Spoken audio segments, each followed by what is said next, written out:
আসসালামু আলাইকুম my lovely viewers, welcome back to my channel. সবাইকে ওয়েলকাম জানাচ্ছি আমার চ্যানেলে। আশা করছি সবাই ভালো আছেন। বরাবরের মতো আমি চলে আসলাম নতুন আরও একটি রেসিপি নিয়ে। আজকে আপনাদেরকে তৈরি করে দেখাবো জলপাই দিয়ে শিং মাছের ঝোল।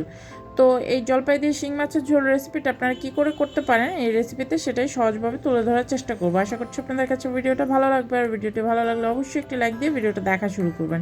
তো চলুন তাহলে আমরা মূল রেসিপিতে চলে যাই। এখানে দেখতে পাচ্ছেন আমি শিং মাছ ধুয়ে কেটে পরিষ্কার করে নিয়েছি। এখন দিয়ে দিলাম স্বাদ অনুযায়ী লবণটাকে দিয়ে তারপরে এখানে আমি হাফ টি স্পুন হলুদ পাউডার দিয়ে দিলাম।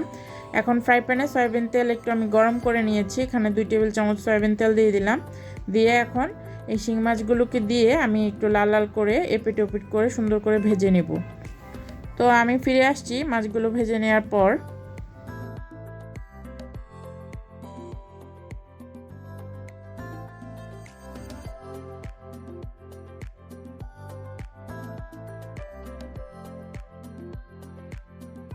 এই তো দেখতে পাচ্ছেন আমি কিন্তু মাছগুলোকে ফ্রাই করে নিয়েছি। এখন আমি এক পাশে রেখে দিলাম, আর এখানে ফ্রাই প্যানের মধ্যে আমি এখানে 1/3 কাপ সয়াবিন তেল দিয়ে দিলাম।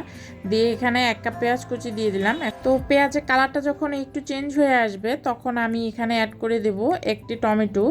তো টমেটোটাকে আমি কিউব করে কেটে নিয়েছি ছোট ছোট করে। তো টমেটো আর এখানে কিছু কাঁচামরিচ আমি এখন অ্যাড করে দিলাম।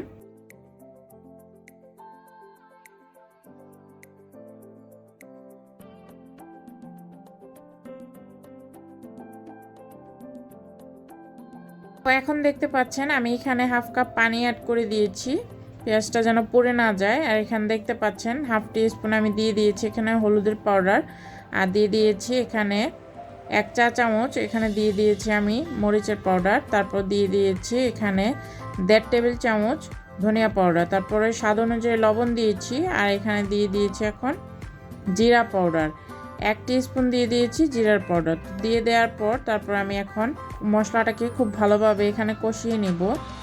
আর তারপর আমি এখানে রসুন দিয়েছিলাম, রসুনটা স্কিপ হয়ে গেছে। আমি এখানে হাফ চা চামচ আমি এখানে রসুন পেস্ট দিয়ে দিয়েছিলাম। তো রসুনটাকে দেওয়ার পর তারপর দেখতে পাচ্ছেন মশলাটাকে খুব ভালোভাবে আমি এখানে কষিয়ে নিয়েছি। তারপর এখানে 3-4টা আমি এখানে জলপাই এভাবে কেটে নিয়েছি। জলপাইটাকে দিয়ে দেওয়ার পর এই মশলাটার সঙ্গে এখন জলপাইটাকে আমি খুব ভালোভাবে এখানে সেদ্ধ করে নেব।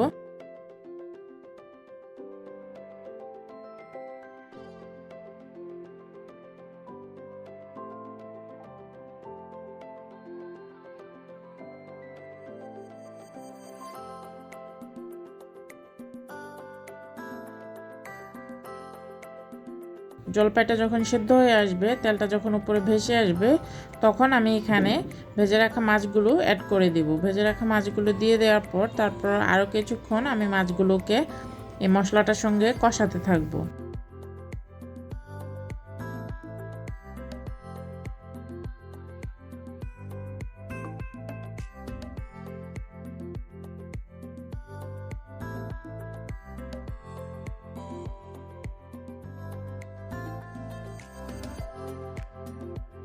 তো এই তো দেখতে পাচ্ছেন আমার কিন্তু মশলাটার সাথে মাছগুলোকে খুব সুন্দরভাবে আমি মশলাটার সঙ্গে কষিয়ে নিয়েছি। তো এই পর্যায়ে যখন ভালোভাবে কষানো হয়ে যাবে, এখন আমি ঝোলের পানিটা অ্যাড করে দেব। এখানে আমি 2 কাপ পানি অ্যাড করে দেব।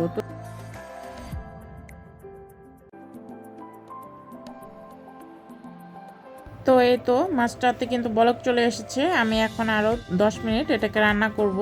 রান্না করে নিলেই এখানে তৈরি হয়ে যাবে শিং মাছের ঝোল।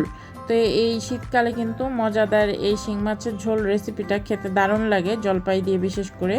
এই মাছগুলো খেতে ভীষণ টেস্টি। তো আশা করছি আপনাদের কাছে রেসিপিটা ভালো লেগেছে। আর রেসিপিটা যদি ভালো লাগে তাহলে অবশ্যই একটি লাইক দিবেন, কমেন্ট করবেন ও শেয়ার করবেন।